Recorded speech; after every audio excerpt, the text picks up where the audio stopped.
on today's World Insight with Tian Wei. Trade ties between South Korea and Japan takes a turn for the worse. Can the U.S. mediate? And the art of the deal.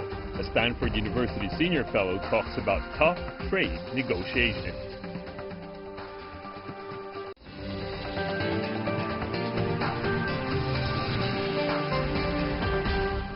Here is our host, Tian Wei. Hello and welcome to World Insight, coming to you live from Beijing. We begin today's program in South Korea, where demonstrations continue over the weekend outside Japan's embassy in Seoul. They are angry over recent Japanese sanctions as the trade dispute escalated Friday when Tokyo removed South Korea from a list of favored trading partners. Seoul immediately announced it would do the same to Japan, saying Tokyo has, quote, crossed the line. Two Asian economic heavyweights entangled in a trade dispute. Japan's cabinet approving a plan to remove South Korea from its so-called trade whitelist.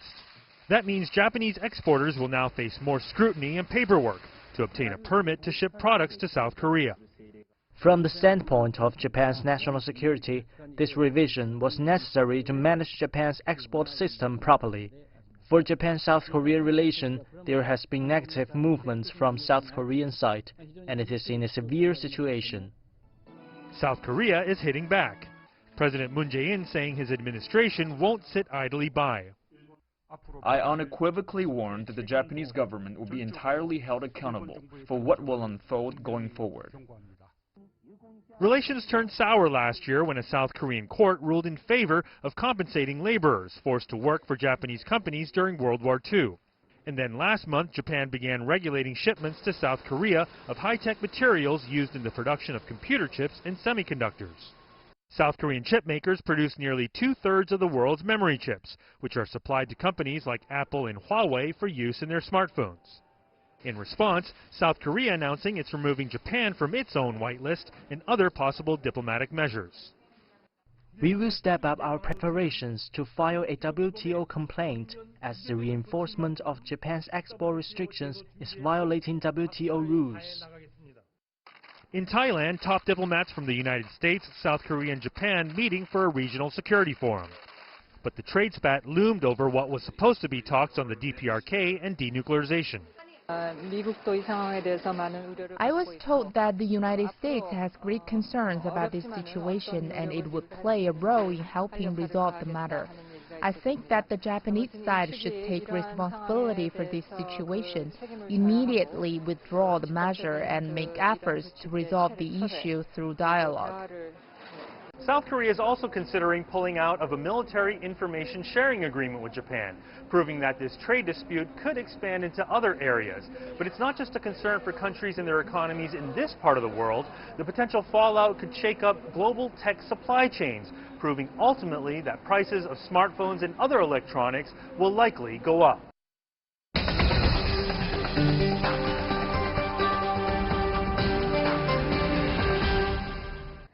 If you look at it, the disputes not only hit Japan and South Korea, but also the world's two largest economies, China and the United States, in the Asia-Pacific region, that raised uncertainty in the region. Japan is the world's third largest economy, while South Korea is the world's 11th biggest. The exchange of trade blows among them doesn't help, certainly matters. So let's go to our panelists for some real answers. How bumpy is the road ahead for South Korea and Japan relations? In Boston, we have Myung-Koo Kang, a professor of political science at Baruch College.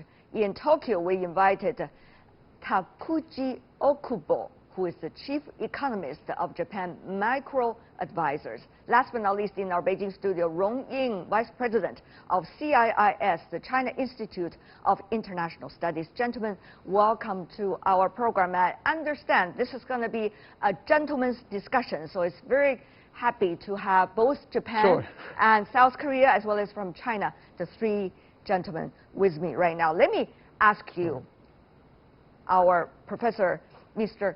Kang, about your opinion first. What does it mean if the situation continues for South Korea, the tension between South Korea and Japan?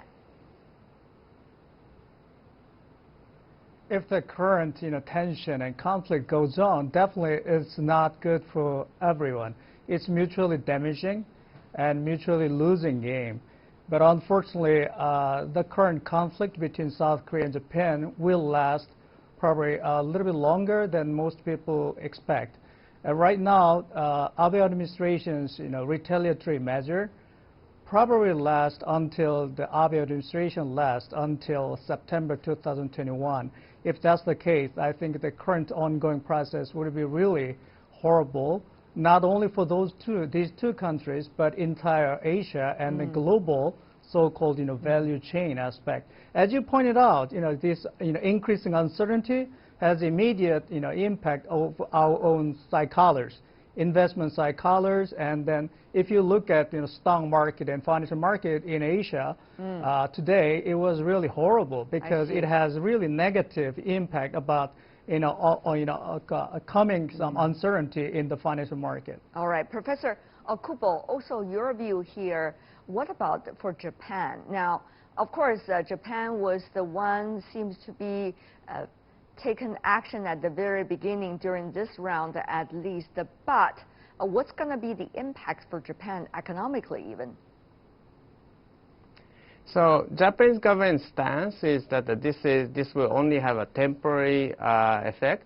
Japanese government position is that Japan is just removing South Korea from preferential treatment to the normal treatment, which is applied to most other Asian nations such as Taiwan. So from Japanese government's point of view, this is a temporary measure. It shouldn't have this removing South Korea from a whitelist. This measure itself shouldn't have a long-lasting impact. Even though countries and regions in Asia are mainly not necessarily on that so-called favorable list, but still understanding Japan and South Korea are allies of the United States, and as a result, there were reasons regionally why they put each other on each other's white list. So exactly what does it mean? Professor Kang, from your perspective, South Korea, as we understand, the chips are mainly imported from Japan. Would that mean South Korea have to divert its sources to look for different possibilities worldwide? Right. I think from a short-term point of view, it can be a real pain to the South Korean economy and then to the South Korean people. But from a longer-term point of view, I think the current ongoing conflict with Japan can be a disguised blessing, so it can be a long-term gain for the Korean economy and the people. And I personally disagree with the commentator from the Japanese side because he highlighted it's just a temporary measure, but the Japanese government retaliatory measure right now is not just the economic retaliation. It touches upon the very important historical issue in the Japanese colonial rule and illegal activity of enforced labor and compensation issue, whether individual level compensation has been resolved or not. So from the South Korean people's point of view, the ongoing conflict is not just temporary, it's really long-lasting and it's a very serious issue. I think we should take into account such kind of aspects quite seriously. Okay. Mr. Okubo, you heard your South Korean counterpart's argument. Now, if it really lasts until the end of the term of the Abe administration, that's going to be quite still some time to go. One could imagine the cooling of relationship between the two countries going spiraling down in a way.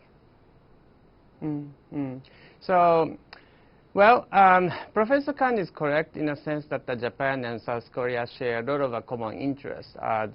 They are certainly allies, both in economic and military terms, especially with U.S.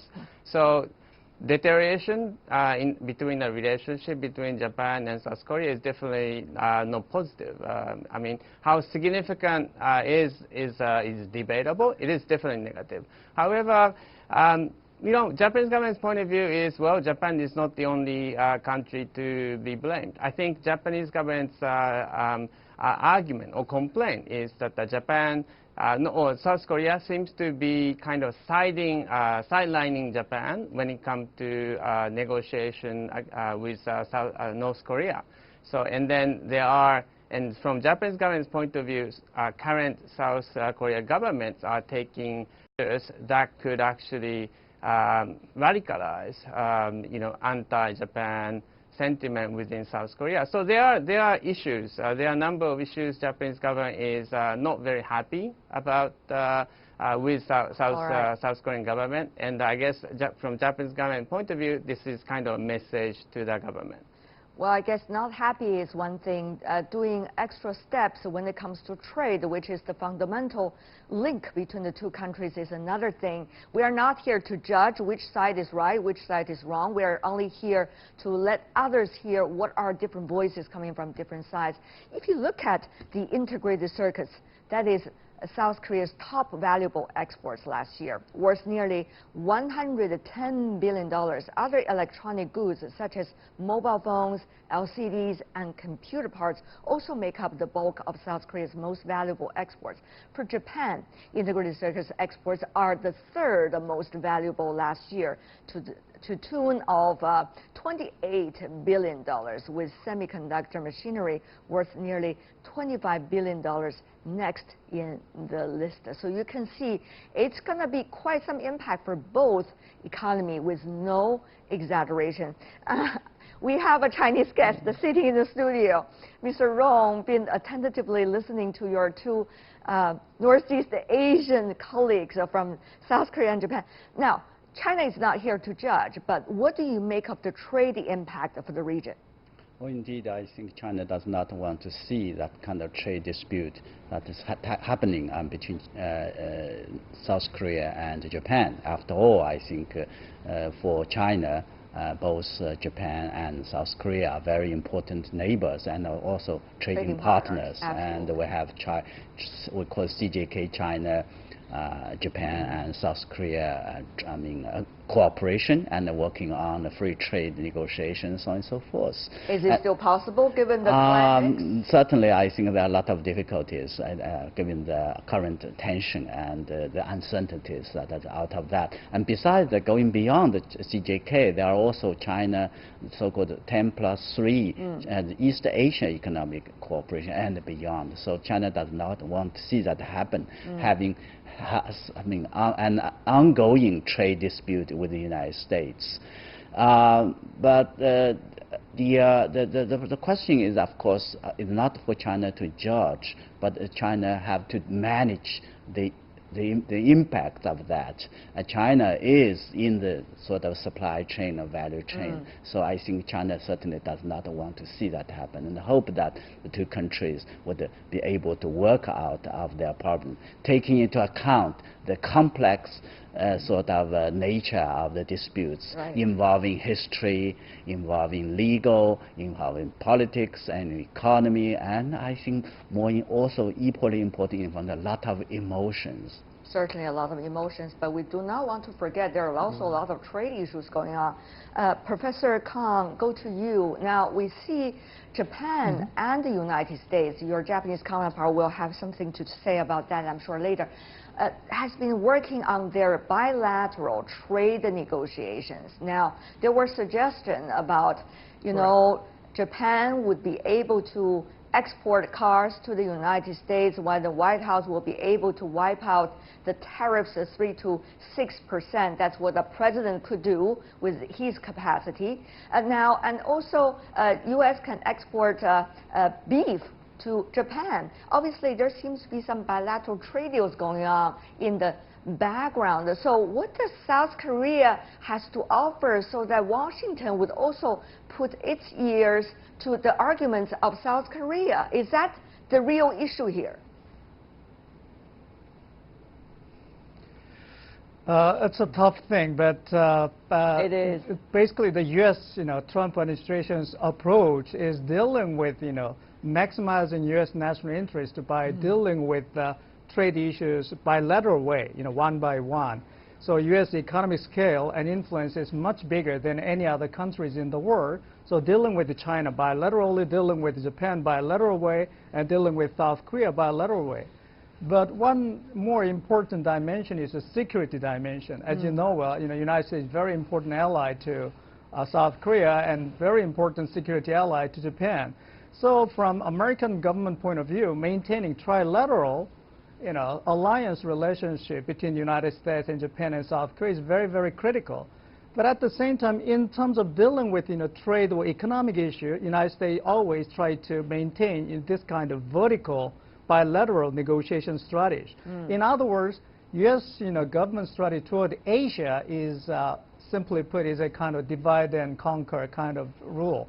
So for instance, as Chinese panelists pointed out, regional comprehensive economic partnership, ASEAN 10 countries and China, Japan, Korea, 13 countries, so intra-regional multilateral trade regime will be good for Asian countries. But from the American government point of view, dividing these Asian countries multilateral institution building is good for maximizing United States national interest. Well, so I think that's the ongoing complicated game. It is a very complicated game. Well, our South Korean colleague is so sophisticated to understand that. I'm sure our Japanese guest, who is also sophisticated, would understand that logic very well. So why would Japan allow Washington to divide and conquer, at least in the latest case, it seems?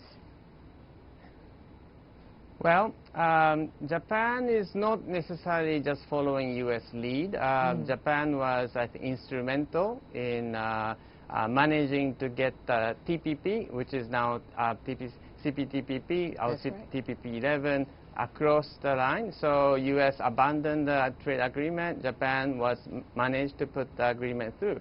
So Japan does continue to put emphasis on multilateral framework.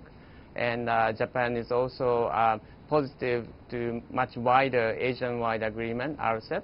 So I would say this Japan-South Korea trade tension is more of an exception rather than Japan's trade policy. But on the other hand, Mr. Okubo, as we have noticed, this time the Abe administration was trying to use the reasoning of so-called, quote, national security in this regard. Now, there have been complaints about the United States exaggerating the role of national security without really giving concrete reasoning as to what about national security. So misuse and too widely use of national security. Do people like you in Japan also worry about the spread of misuse of national security in future trade negotiations and relations, whether it's with South Korea or with others? I agree that using security reasons for everything is definitely not the right diplomatic strategy. So, and I personally, I have been explaining Japanese government's position, but my personal view is that yes, the Japanese government did overstep or being too forceful in taking this retaliation or countermeasure to South Korea. But then, well, the message was that more or less that the Japanese government just wanted to send some message to South Korea that there are certain elements of conduct by South Korean government, which Japanese government is unhappy, and Japan actually want to do more to cooperate with South Korea. So this retaliation is just part of the negotiation. And therefore, I want to ask Mr. Rong as well, how do you see, all of you have talked about the regional mechanisms. It's not just one, but rather several. So will trade disputes now overshadow all the discussions about the regional trade mechanism? It's not just this trade dispute, but trade disputes between China and the United States, South Korea and Japan, probably more to go. Are we going to be taken off our tracks here in this region by trade disputes? Indeed, I think the danger is there. I mean, if you look at the trade disputes, as talked, there are many trade disputes, but of course, a lot of them it is because of the United States has made a bad precedent, as we all know, it's the largest economy in the world, so that's why a lot of people also. And so trade disputes is there. Trade disputes is the reality, but how to manage the disputes is very important. I think we have the rules, we have WTO, but United States has made a bad precedent by, using the tariff, using the maximum pressure and things like that. This is something very bad. This is something damaging the process of regional sort of integration and the regional agreement. And more importantly, I think we call the multilateral trading system with WTO at the core. Mr. Okubo, on that point, I want to come back to you again because Japan has been very instrumental, as you mentioned, in the process of working on CPTPP, which has been successful so far, and also be, as many see, a champion of free trade, particularly in recent years. Would the bilateral trade dispute in the name of national security with South Korea in a way disdain Japan's utmost efforts over the years in this regard? Many worried about it. Yes, I do agree that this trade dispute between Japan and South Korea, it does undermine Japan's position that Japan's policy is open and free trade. So it does hurt Japan's diplomatic stance in this regard. But so I think going forward in the next, say, 6 months, I think Japan would probably want to climb down gradually. So try to quiet down this trade dispute between Japan and South Korea. On the other hand, Professor Kang, do you think South Korea is also ready when the neighbor could cool down to a certain extent, because it really takes two to tango in a way, and we all know how important the economy is in this region. So Professor Kang, from South Korean perspective, what do you think about the immediate future? 6 months, let's just say. I think it will disrupt ongoing, multilateral regional trade agreement, but at the same time, it will disrupt ongoing efforts to peace-building efforts in Northeast Asia. So in that sense, for the coming 6 months, the current conflict will have, negative impact. But let me highlight one important aspect. Japan, whatever the outcome, out of this conflict, Japan will lose its credibility as a leading nation in Asia. That's a very important issue. For instance, going back to 1997 Asian financial crisis, Japanese financial institutions withdraw money from Asian market. That was the fundamental cause of the Asian financial crisis. And at that time, when Korean banks asked for rollover of existing loans, Japanese financial institutions did not allow such kind of thing. Somewhat similar measure made by the Japanese government at the moment is a life-threatening measure to the Korean economy. For instance, it's estimated the Korean economic growth rate this year would go down at least 1% of GDP. So it's a cutthroat, really life-threatening measure. It's not just a normal measure from the Korean people's point of view. It's boxing. It's a kind of hitting below the belt kind of measure. So I think whatever the outcome, of course, it's mutually damaging outcome, but it will ultimately negative impact about Japanese status as a leading nation in Asia. From both sides. Mr. Rong, is there any capable mediator between the two countries? If you think about the trilateral relations, South Korea, Japan, and the United States, do you think Washington is capable to do it this time now? I'm not sure whether Washington is capable or willing to do that. First of all, I think despite the fact that the United States play not a very active role, it have tried. And the recent attempt, of course, is Secretary Pompeo, and that was ASEAN meeting. It was reported that he planned to have 2 sets of bilateral meetings before the trilateral. Unfortunately, it was turned down. And there are a lot of speculations of reason for that. One of the explanation interpretation is the United States either because it's not able to exercise that role, Right. or it does not feel ready to do that. But either way, I think it shows that the conflict runs really deep. And I would like to echo that our Korean colleagues' view that for Japan, it might be a kind of a measure for retaliation to show that displeasure, while for the receiving side of South Korea, I think it's taken very seriously.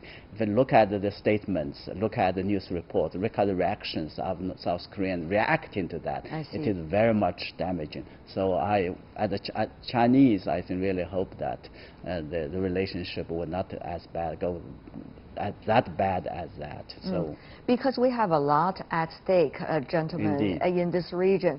Earlier, all of you talk about the geopolitics as well. It is not just geopolitics, but also nuclear security in Northeast Asia too. That's going to have a direct impact on all of us here in this region. As we know, Mr. Okubo, there were earlier encouraging signs. For example, even the United States president walk across the 38th parallel, be able to, in a way, show his attitude. But many, of course, suggest it's more of a gesture and a showbiz rather than real actions. Having said that, though, Mr. Okubo, as we know, the tough relationship between South Korea and Japan will absolutely have an impact on the security in the region, particularly regarding the nuclear issue. Mr. Okubo, how do you see the complex, entangled factors?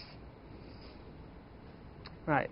So the summit between United States and North Korea after G20, I think it did help in de-escalating the tension. The problem is that it's just the policy is just being made up by U.S. President Trump alone. So there is no follow through. So in that regard, this closer cooperation, not just between the summit, but also among the bureaucrats, Japanese MOFA, Japanese foreign officials, South Korean officials, I think more government-wide efforts to an alliance with when U.S., South Korea, Japan, and China negotiate with North Korea, I think that is a very critical issue. Not just a summit, but it has to be a wider efforts to deal with and contain North Korea. Very interesting, because right now it seems that both sides, in Pyongyang and Washington, they prefer bilateral rather than multilateral.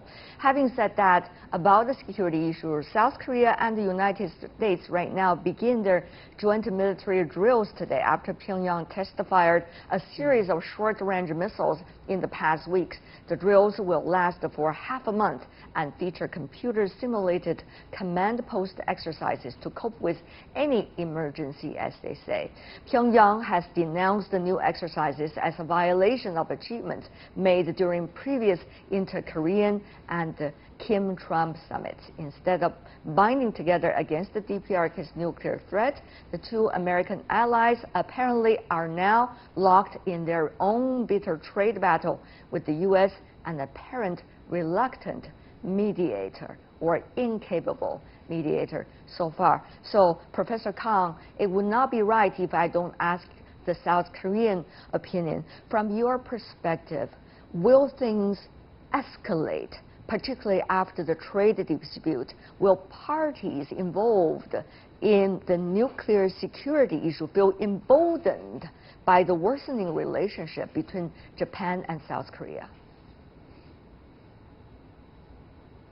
Right. Right now, South Korean government, as far as I know, quite seriously thinking about canceling the military information sharing with the Japanese government. So based on the agreement, every August each year automatically renewed this military information sharing thing between the two governments. But the Korean government is quite serious about canceling as a countermeasure against the Japanese the national security excuse. So I think ongoing conflicts is really bad for building more stable and then serious discussions about denuclearization or peace-building efforts going on in Northeast Asia. Right. Mr. Rong, we have only about 1 minute left. Your thoughts about this, because you've been working very hard on the denuclearization issue for many years too.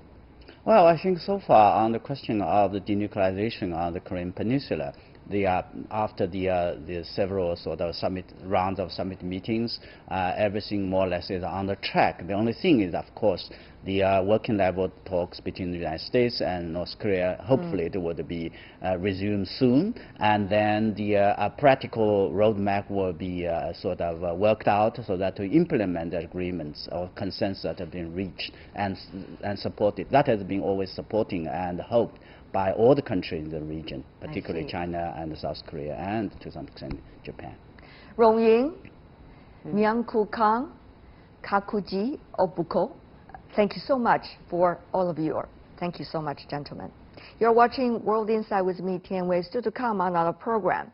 The Art of the Deal, Stanford University Senior Fellow talks about tough trade negotiation in his views right after the break.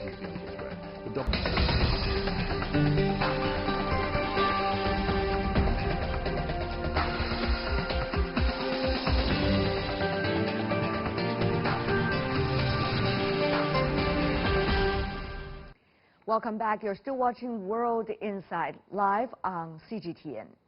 As Japan and South Korea earlier talked about the trade relations, their relationship really soured, and the U.S. appeared to be nowhere near a trade deal with China after the 12th round of trade talks between the two sides. The latest threat of more U.S. tariffs on Chinese goods, if carried out, would mean nearly every single Chinese export to the U.S. would carry tariffs. Last week, China warned Washington of countermeasures. Well, the year-long trade frictions have fueled uncertainty in the global economy. Some in the U.S. do not see it as a trade war, but a hardball negotiating tactic from the U.S. side, with both sides trying to get more leverage. Neil Ferguson, a senior fellow at the Hoover Institution of Stanford University, shared his thoughts.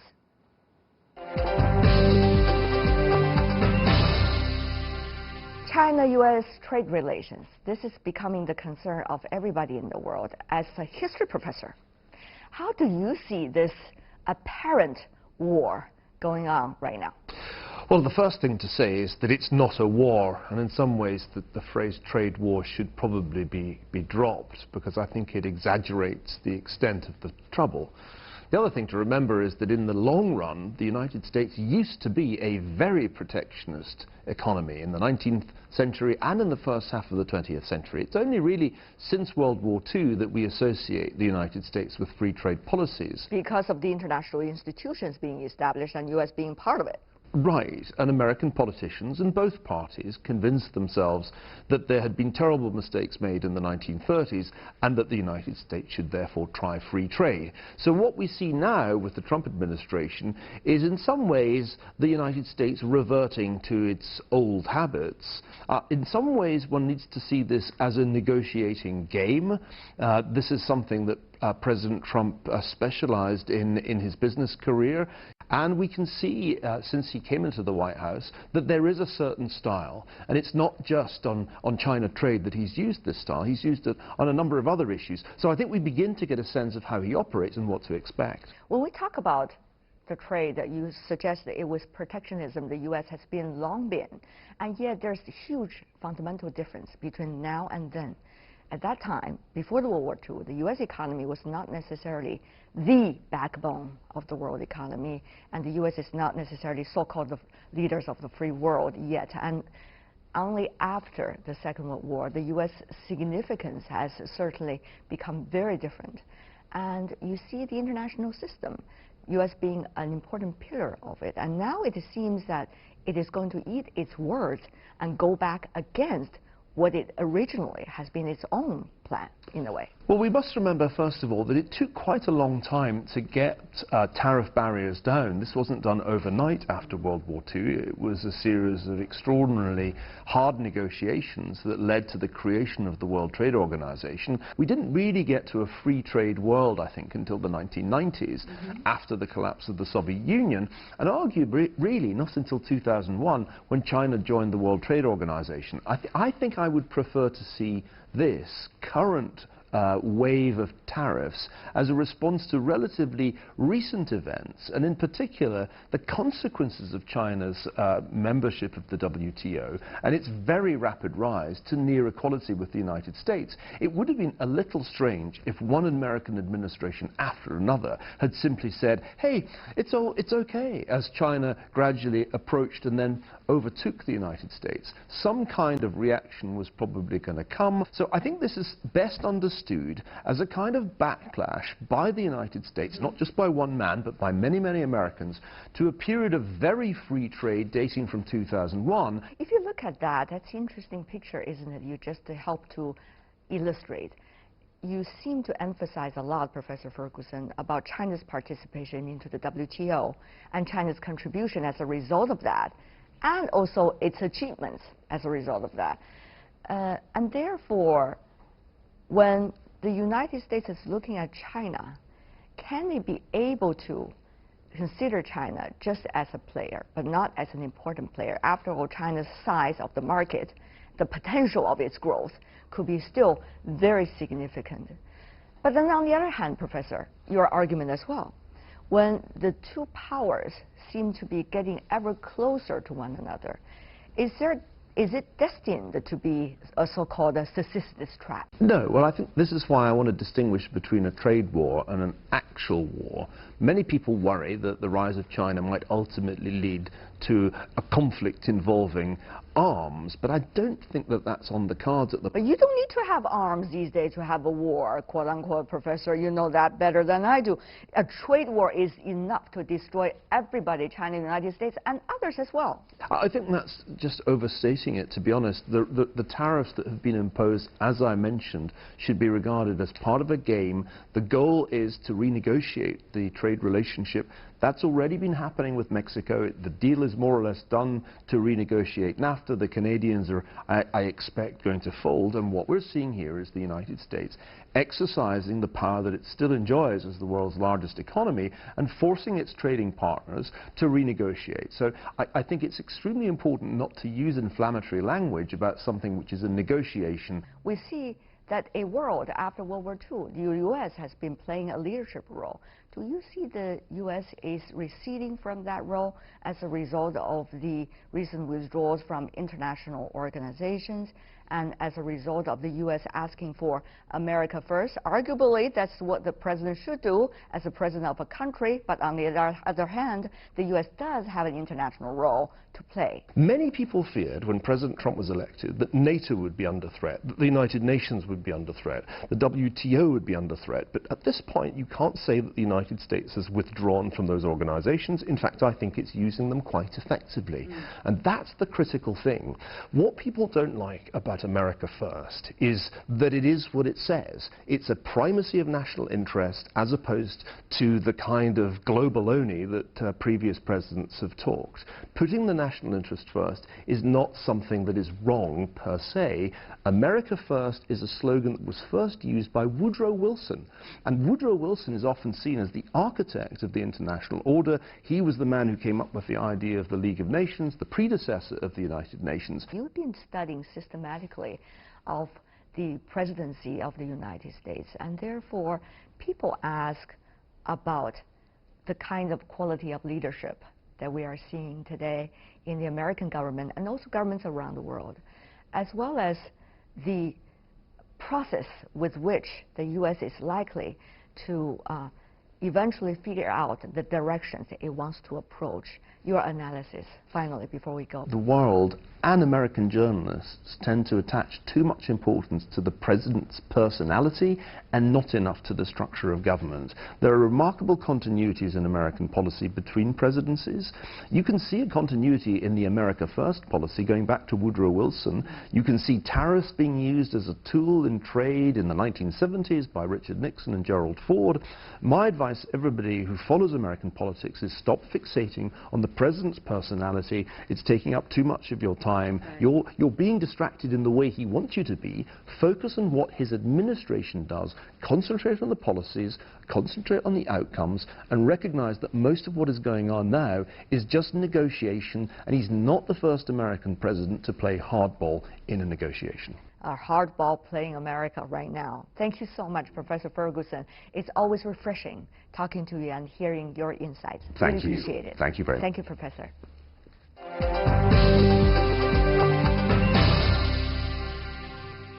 Neil Ferguson, Senior Fellow at the Hoover Institution of Stanford University, talk about the art of tough trade negotiations as he sees it. And that is all the time we have for today. If you'd like to see more, try to find us World Insight CGTN into your search engine, or check out our YouTube channel. Follow us on Twitter, Facebook, and Sina Weibo. From me, Tian Wei, and everyone on the World Insight team, thanks for watching, and tune in again next time for more insights across China and around the world. Good night.